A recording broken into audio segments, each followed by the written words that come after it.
They judged her the moment she walked in, but they never imagined she held the keys to the entire empire. The automatic doors slid open, revealing a grand lobby adorned with marble floors and towering columns. The air smelled faintly of polished wood and fresh flowers. A poised woman in her early 50s stepped inside. She carried herself with quiet confidence, her designer bag perched neatly on her arm. Dressed in a tailored navy blazer and matching trousers, her presence was as commanding as it was graceful. The lobby seemed to pause. Conversations hushed, eyes darted toward her, and then quickly away. The receptionist, a young man with a neatly pressed uniform, straightened up behind the desk. His smile was polite but strained, the kind that didn't quite reach his eyes. "Welcome to the Chancellor Hotel," he said, his tone overly formal. "Do you have a reservation?"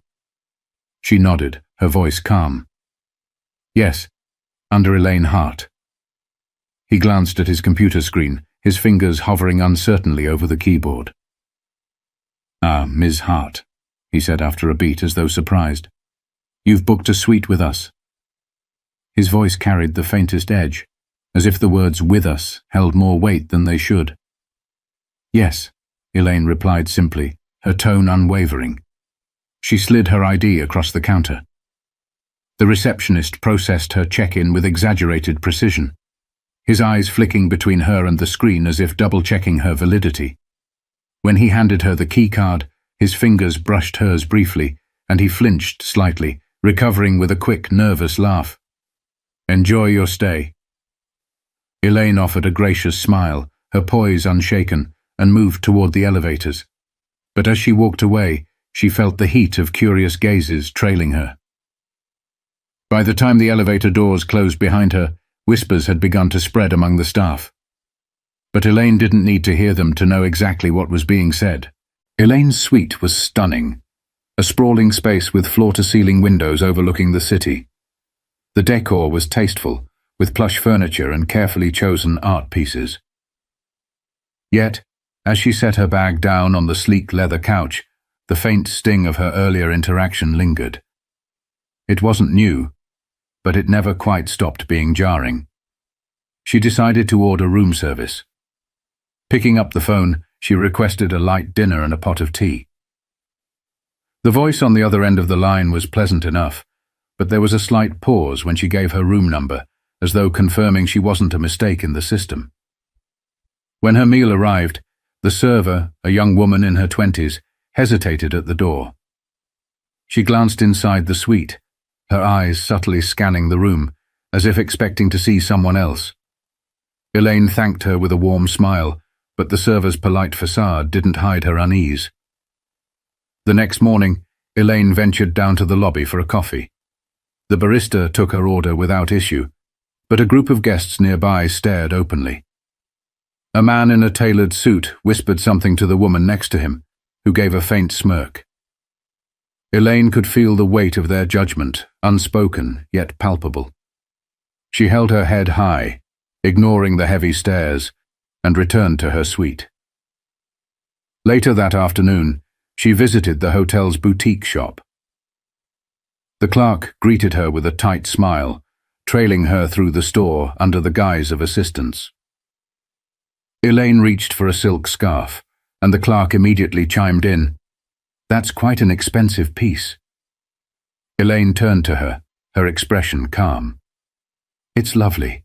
I'll take it." The clerk hesitated, then nodded quickly, fumbling to ring up the purchase. Elaine handed her card over without a word, her movements deliberate and composed. Despite her resolve, the steady stream of microaggressions took its toll. Elaine had come here to relax, but the environment left little room for ease. But instead of letting the negativity consume her, she decided it was time to address the issue directly. That evening, Elaine made her way to the concierge desk, her steps deliberate and unhurried. The lobby was busy, with guests bustling around and staff rushing to meet their needs. Yet, as she approached, the atmosphere shifted again, like a ripple spreading across still water. Heads turned, whispers started, and glances flicked her way. The concierge, An older man with neatly combed silver hair and a practiced smile greeted her with an air of formality. "Good evening, ma'am. How may I assist you?" Elaine met his gaze, her voice steady and calm. "I'd like to speak with the owner of the hotel." His polite expression faltered, just for a moment. "The owner?" he echoed, as though he hadn't heard her correctly. "Yes," she said. "I'd appreciate it if you could arrange a meeting." The concierge hesitated, glancing toward the front desk manager, who was observing the interaction with thinly veiled curiosity. "May I ask what this is regarding?" he said finally, his tone laced with polite doubt. Elaine tilted her head slightly, her expression unreadable. "I believe it's important." The manager approached then, his posture exuding authority. "Is there a problem, ma'am?" he asked, his tone carrying just a hint of condescension. "No problem at all," Elaine replied, her voice unwavering. "I'd simply like to meet the owner." The manager exchanged a quick look with the concierge, a flicker of amusement passing between them. "I see," he said, his smile tight. "Unfortunately, the owner isn't available for casual meetings." "It's not casual," Elaine said, her tone remaining polite but firm. "And I'm willing to wait." A small crowd of staff had begun to gather at the edges of the lobby, their curiosity barely disguised. The manager's lips pressed into a thin line, and he finally relented with a nod. "Very well. I'll see what I can do." Elaine thanked him and returned to her suite. As the elevator doors closed behind her, she could feel the weight of the staff's speculation following her, but little did they know this meeting would be anything but ordinary. The next morning, Elaine was informed that the owner would meet her in one of the private conference rooms near the lobby. She arrived early, her steps composed, her expression calm. By the time she entered the room, a small crowd of staff had subtly gathered nearby, their curiosity clearly piqued. They whispered amongst themselves, certain she was about to receive a polite dismissal. Elaine took a seat at the polished oak table, her back straight, her hands folded neatly in front of her. Moments later, the general manager walked in, his demeanor professional yet smug, as though he was about to handle an unnecessary complaint. He closed the door behind him and offered her a rehearsed smile. "Ms. Hart," he began, "I understand you requested to meet with the owner. Unfortunately, they are unavailable today, but as the general manager, I am more than capable of addressing any concerns you may have." Elaine regarded him for a moment, letting the silence stretch just enough to make him shift uncomfortably. Then, in a measured tone, she said, "You seem to be mistaken. I am the owner." The manager blinked, his confident smile faltering. I beg your pardon?" Elaine leaned back slightly, her voice steady. "I purchased this hotel a year ago as part of a broader initiative to create inclusive and welcoming spaces. Clearly that vision hasn't been realized." The weight of her words hung in the air. Outside the conference room, the gathered staff froze, their whispers silenced, as if they'd collectively held their breath. "I've observed behaviors here that are unacceptable," she continued, her gaze unwavering. "The subtle judgments, the dismissive attitudes, the microaggressions. These are not just lapses in professionalism, they are failures of character, and they do not align with the standards I expect from my staff." The manager opened his mouth to speak, but no words came out. His composure cracked further as Elaine stood, her presence towering despite her average height. Her voice was calm, but carried an unmistakable authority. "This hotel has the potential to be exceptional," she said. "But that will never happen if the people who run it cannot treat every guest with respect, regardless of their background, appearance, or assumptions." Elaine stepped toward the door, pausing with her hand on the knob. She glanced back at the manager, whose face was flushed with embarrassment. "We're having a staff meeting tomorrow morning at 9 a.m. sharp. I expect everyone to be there. Changes are coming, and they start now." She opened the door, and the staff scattered, pretending to be busy. Elaine walked through the lobby with the same quiet grace she had when she first arrived. But now the air was different, The whispers were gone, replaced by stunned silence. But Elaine wasn't finished yet. There was more to be done. The next morning, every staff member gathered in the grand ballroom, their expressions ranging from nervous to curious. Elaine stood at the front, impeccably dressed as always, exuding the same poise that had unsettled so many just days before. A large projector screen behind her displayed the hotel's logo, a symbol of elegance now tied to a newfound sense of accountability. She began without preamble. "Good morning. I'm Elaine Hart, the owner of the Chancellor Hotel. I've chosen to remain anonymous since purchasing this establishment, hoping to observe its operation organically. What I've seen is troubling." The room was silent, every eye fixed on her. Some staff members shifted uncomfortably, while others leaned forward, their interest piqued. "Hospitality is not just a business, it's an art," she said, her voice steady but carrying a distinct weight. "It's about making every person who walks through these doors feel valued and welcome.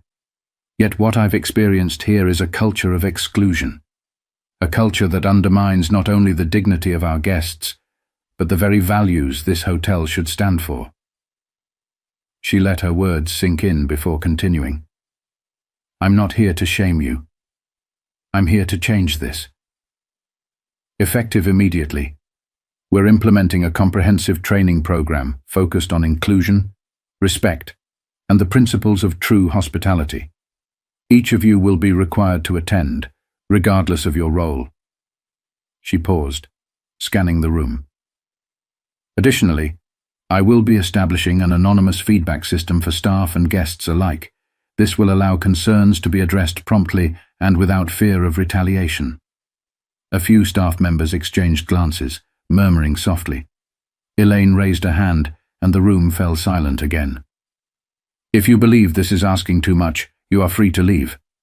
But if you stay, understand that we are building something bigger than a luxury hotel. We are creating a space where every person feels they belong. That includes you, our team." There was a shift in the room, subtle but undeniable.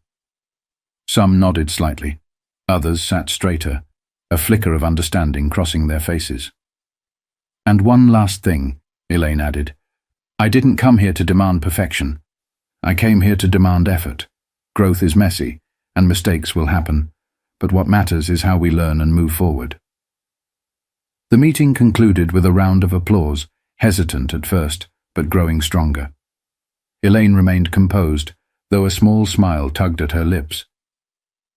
As the staff dispersed, the manager from the day before lingered, his expression humbled. He approached Elaine, his voice softer than she'd ever heard it. "Ms. Hart, I had no idea. I'm sorry for my behavior."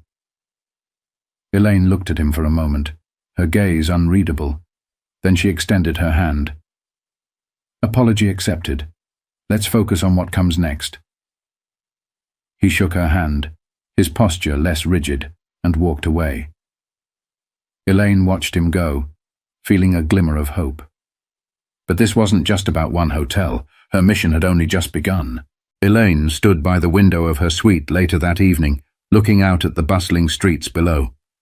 The city's lights flickered like stars, a reminder of the countless lives intersecting in this one small corner of the world. She felt a sense of quiet satisfaction, not from having asserted her authority, but from planting the seeds of something meaningful. The journey to this moment hadn't been easy. For years, she had faced similar situations, moments where her competence and worth were questioned based on nothing more than assumptions. But instead of bitterness, Elaine chose purpose. She knew that real change required more than words. It needed action, consistency, and patience. The next morning, as she checked out, the same receptionist who had hesitated to welcome her now greeted her with genuine warmth. "Miss Hart, it's been an honor having you here. We hope to see you again soon."